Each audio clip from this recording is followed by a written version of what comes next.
Hello everyone. तो आज से हम स्टार्ट करेंगे क्लास 10 इकोनॉमिक्स का चैप्टर 1 डेवलपमेंट। तो चलिए शुरू करते हैं। इंट्रोडक्शन। डेवलपमेंट क्या होता है? डेवलपमेंट का मतलब सिर्फ पैसा कमाना या रिच बनना नहीं होता।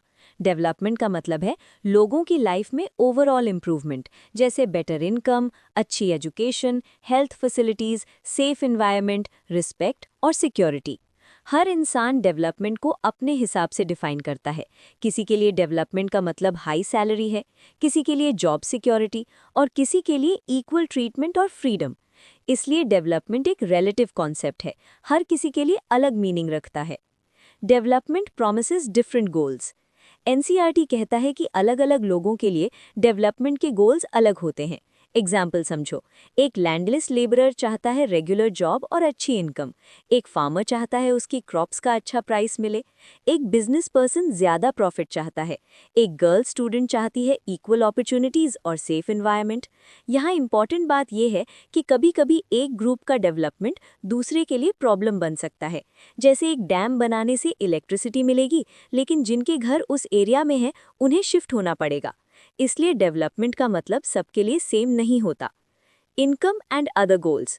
लोग डेवलपमेंट को मेजर करने के लिए इनकम को इम्पॉर्टेंट मानते हैं। हायर इनकम का मतलब है ज्यादा गुड्स और सर्विसेज खरीदने की कैपेसिटी। लेकिन सिर्फ इनकम ही सब कुछ नहीं है। लोग चाहते हैं respect, equal treatment, freedom, security, pollution free environment.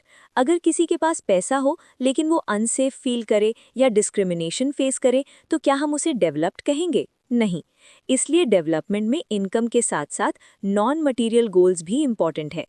National development. जब हम कंट्री लेवल पर डेवलपमेंट की बात करते हैं तो उसे नेशनल डेवलपमेंट कहते हैं। नेशनल डेवलपमेंट का मतलब होता है कि पूरे देश के लोगों की लाइफ बेटर हो।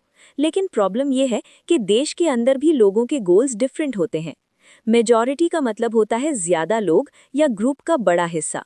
अगर किसी ग्रुप में 100 लोग हैं और 60 लोग एक डिसीजन के सपोर्ट में हैं, तो वो मेजॉरिटी कहलाएंगे।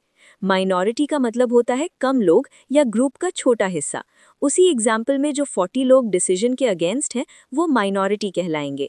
डेवलपमेंट के कॉन्टेक्स्ट में गवर्नमेंट को मेजॉरिटी के बेनिफिट के साथ साथ माइनॉरिटी के राइट्स और इंटरेस्ट्स का भी ध्यान रखना होता है, ताकि सबका बैलेंस डेवलपमेंट हो सके। How to compare different countries और स्टेट्स। कंट्रीज को कंपेयर करने के लिए सबसे कॉमन मेजर है इनकम। जनरली हम पर कैपिटा इनकम यूज करते हैं। पर कैपिटा इनकम का मतलब होता है total national income divided by total population. इससे हमें एवरेज इनकम पता चलती है। वर्ल्ड बैंक कंट्रीज को क्लासिफाई करता है: low income countries, middle income countries, high income countries. जिन कंट्रीज की पर कैपिटा इनकम ज्यादा होती है उन्हें डेवलप्ड माना जाता है। लेकिन सिर्फ इनकम से डेवलपमेंट जज करना इनकम्प्लीट है। सिर्फ इनकम से डेवलपमेंट जज नहीं कर सकते, क्योंकि डेवलपमेंट सिर्फ पैसा नहीं होता। डेवलपमेंट को जज करने के लिए हमें हेल्थ, एजुकेशन और स्टैंडर्ड ऑफ लिविंग भी देखना चाहिए। जैसे लाइफ एक्सपेक्टेंसी बताता है लोग कितने हेल्दी हैं, लिटरेसी रेट बताता है लोग कितने एजुकेटेड हैं, और इनकम डिस्ट्रीब्यूशन बताता है पैसा सब में बराबर बनता है या नहीं। इसलिए डेवलपमेंट को मल्टी डायमेंशनल तरीके से देखते हैं, सिर्फ पर कैपिटा इनकम से नहीं। Income and other criteria. Development compare करते वक्त हमें हेल्थ और एजुकेशन जैसे फैक्टर्स भी देखने चाहिए। Infant mortality rate. Infant mortality rate का मतलब होता है 1 साल से कम उम्र के बच्चों की डेथ की संख्या पर 1000 लाइव बर्थ्स के हिसाब से। अगर आईएमआर कम है तो इसका मतलब हेल्थ फैसिलिटीज और न्यूट्रिशन अच्छे हैं। अगर आईएमआर ज्यादा है तो हेल्थ सिस्टम वीक माना जाता है। Literacy rate. लिटरेसी रेट का मतलब है 7 साल और उससे ज्यादा उम्र के लोगों में कितने % लोग पढ़ और लिख सकते हैं। हायर लिटरेसी रेट का मतलब एजुकेशन लेवल अच्छा है। Life expectancy. लाइफ एक्सपेक्टेंसी का मतलब है एक एवरेज इंसान कितने साल तक जीने की उम्मीद कर सकता है। अगर किसी देश में लाइफ एक्सपेक्टेंसी ज्यादा है तो वहाँ हेल्थ फैसिलिटीज और लिविंग कंडीशंस बेटर मानी जाती हैं। Net attendance ratio. Net attendance ratio का मतलब होता है ऑफिशियल स्कूल एज के बच्चों में से कितने % बच्चे एक्चुअली स्कूल अटेंड कर रहे हैं। अगर एनएआर हाई है तो इसका मतलब एजुकेशन सिस्टम एक्सेसिबल और इफेक्टिव है। ये सब इंडिकेटर्स डेवलपमेंट को मेजर करने के लिए यूज किए जाते हैं, सिर्फ इनकम के अलावा।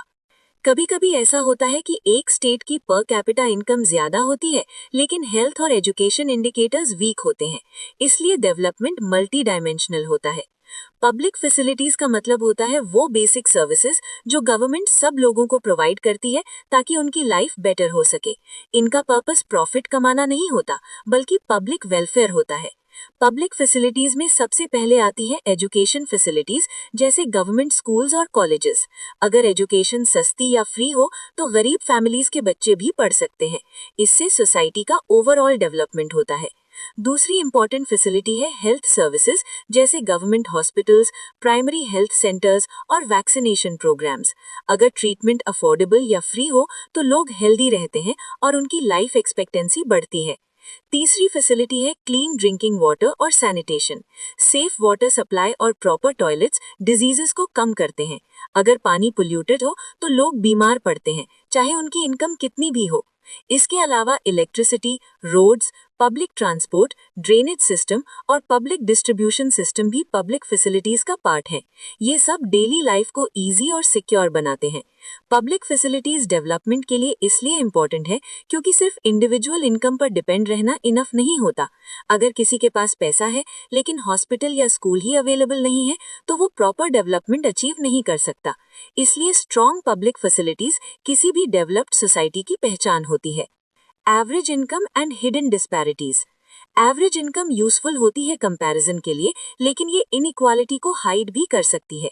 एग्जाम्पल समझो, अगर 5 लोगों की इनकम है 1000, 2000, 3000, 4000 और 50,000 तो एवरेज इनकम हाई लगेगी। लेकिन रियलिटी में 4 लोग लो इनकम पर जी रहे हैं और एक बहुत रिच है। इसलिए एवरेज इनकम इनइक्वालिटी को रिफ्लेक्ट नहीं करती। Human development report. डेवलपमेंट को बेटर मेजर करने के लिए यूनाइटेड नेशंस डेवलपमेंट प्रोग्राम ने ह्यूमन डेवलपमेंट रिपोर्ट पब्लिश करना शुरू किया। ये रिपोर्ट 3 मेन इंडिकेटर्स पर बेस्ड होती है: health, life expectancy, education, literacy और schooling years, income, per capita income. इस रिपोर्ट के थ्रू कंट्रीज को रैंक किया जाता है ह्यूमन डेवलपमेंट के बेसिस पर। इससे हमें पता चलता है कि डेवलपमेंट सिर्फ पैसा नहीं, बल्कि ओवरऑल ह्यूमन वेलबींग है। Sustainability of development. अब आते हैं सबसे इंपॉर्टेंट कॉन्सेप्ट पर, सस्टेनेबल डेवलपमेंट। सस्टेनेबल डेवलपमेंट का मतलब है ऐसा डेवलपमेंट जो प्रेजेंट जनरेशन की नीड्स को सेटिस्फाई करे, बिना फ्यूचर जनरेशन की नीड्स को कॉम्प्रोमाइज किए। नेचुरल रिसोर्सेज लिमिटेड होते हैं, अगर हम उन्हें रैपिडली यूज करेंगे तो फ्यूचर में शॉर्टेज हो जाएगी। एनसीईआरटी एग्जाम्पल देता है ग्राउंड वाटर का इंडिया में। इंडिया के कई स्टेट्स में ट्यूबवेल्स और बोरवेल्स का एक्सेसिव यूज हो रहा है। लोग ज्यादा वाटर पंप कर रहे हैं, लेकिन रिचार्ज स्लो है। इससे ग्राउंड वाटर लेवल गिर रहा है। अगर ये ट्रेंड कंटिन्यू हुआ तो फ्यूचर में वाटर क्राइसिस हो सकता है। इसी तरह कोल, पेट्रोलियम और फॉरेस्ट्स जैसे रिसोर्सेज भी एग्जॉस्ट हो सकते हैं अगर उनका मिसयूज हुआ तो। इसलिए डेवलपमेंट एनवायरनमेंट फ्रेंडली और सस्टेनेबल होना चाहिए। एनसीईआरटी में ग्राउंड वाटर के अलावा एग्जॉशन ऑफ नेचुरल रिसोर्सेज का एग्जाम्पल भी दिया गया है, जिससे सस्टेनेबिलिटी समझने में हेल्प मिलती है। एग्जॉशन का मतलब होता है किसी नेचुरल रिसोर्स का इतना ज्यादा यूज कर लेना कि वो धीरे धीरे खत्म होने लगे या फ्यूचर में अवेलेबल ना रहे। एक कॉमन एग्जाम्पल है कोल और पेट्रोलियम। ये नॉन रिन्यूएबल रिसोर्सेज हैं, मतलब ये लाखों सालों में बनते हैं और जल्दी रिप्लेस नहीं होते। इंडिया में इंडस्ट्रीज, इलेक्ट्रिसिटी प्रोडक्शन और ट्रांसपोर्ट के लिए कोल और पेट्रोलियम का हेवी यूज होता है। अगर हम इनका यूज इसी स्पीड से करते रहे तो फ्यूचर जनरेशंस के लिए ये रिसोर्सेज कम पड़ सकते हैं या खत्म हो सकते हैं। दूसरा एग्जाम्पल है डिफॉरेस्टेशन। जब फॉरेस्ट्स को रैपिडली काटा जाता है इंडस्ट्रीज, माइनिंग या कंस्ट्रक्शन के लिए, तो वाइल्ड लाइफ का हैबिटेट डिस्ट्रॉय होता है, रेनफॉल पैटर्न अफेक्ट होता है, सॉइल इरोजन बढ़ता है, क्लाइमेट चेंज प्रॉब्लम इंक्रीज होती है। इसका मतलब शॉर्ट टर्म में डेवलपमेंट हो रहा है, लेकिन लॉन्ग टर्म में इन्वायरमेंट डैमेज हो रहा है। इसी तरह एक्सेसिव माइनिंग से लैंड डिग्रेड हो जाती है और वाटर सोर्सेज पोल्यूट हो जाते हैं। यहाँ से हमें ये समझना चाहिए कि अगर डेवलपमेंट नेचुरल रिसोर्सेज को एग्जॉस्ट करके किया जाए तो वो सस्टेनेबल नहीं होता। सस्टेनेबल डेवलपमेंट का मतलब है रिसोर्सेज का यूज वाइजली और लिमिटेड तरीके से करना, ताकि प्रेजेंट जनरेशन भी बेनिफिट ले सके और फ्यूचर जनरेशन भी अपनी नीड्स पूरी कर सके। तो दोस्तों, इसके साथ हमारा क्लास 10 इकोनॉमिक्स का चैप्टर 1 डेवलपमेंट पूरी तरह कंप्लीट होता है। अगर आपको आज का एक्सप्लेनेशन क्लियर लगा हो और चैप्टर प्रॉपर्ली समझ आ गया हो तो वीडियो को लाइक जरूर करें, अपने फ्रेंड्स के साथ शेयर करें और चैनल को सब्सक्राइब करना ना भूलें ताकि ऐसे ही सिंपल और कॉन्सेप्ट क्लियर एक्सप्लेनेशंस मिलते रहें।